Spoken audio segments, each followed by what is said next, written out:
More than 250,000 people gathered in St. Peter's Square today, April 26, to pay tribute to Pope Francis, the charismatic leader of the Catholic Church who electrified the globe with his message of hope, mercy, and love, even for the most marginalized and outcast.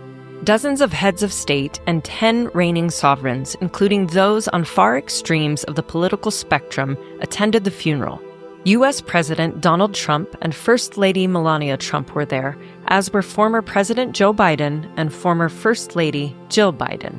The crowd of more than 30,000 in St. Peter's Square erupted into applause as the Pope's coffin made its way from the Basilica into the piazza at the start of the Mass. Ray, the 91-year-old dean of the College of Cardinals, presided over the Mass, which began at 10 a.m. local time. Ray will play a critical role in organizing the upcoming conclave, but under church law will not be able to participate in it since he is over age 80.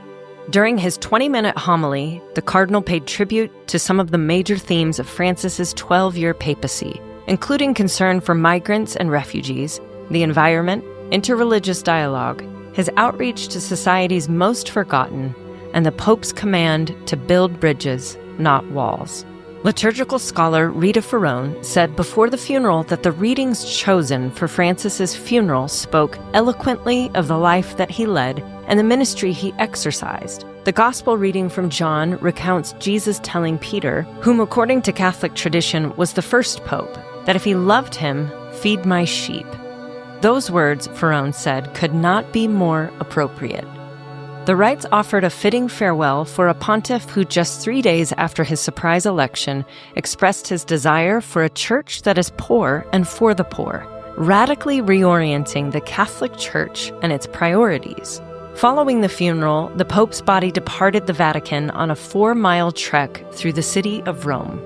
During the 30-minute journey across the city, an estimated 150,000 people, shopkeepers, tourists, and ordinary Romans turned out to clap, cheer, and bid farewell.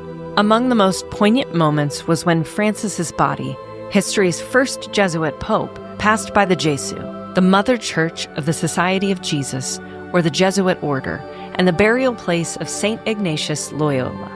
The procession also reflected the Jesuit pope's simple style and his namesake, Francis of Assisi, the patron saint of the poor.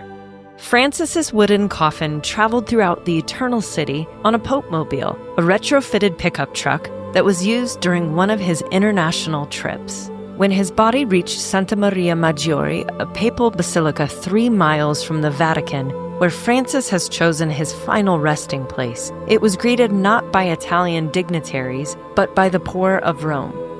A fitting farewell to the people's pope, dedicated to those on the margins.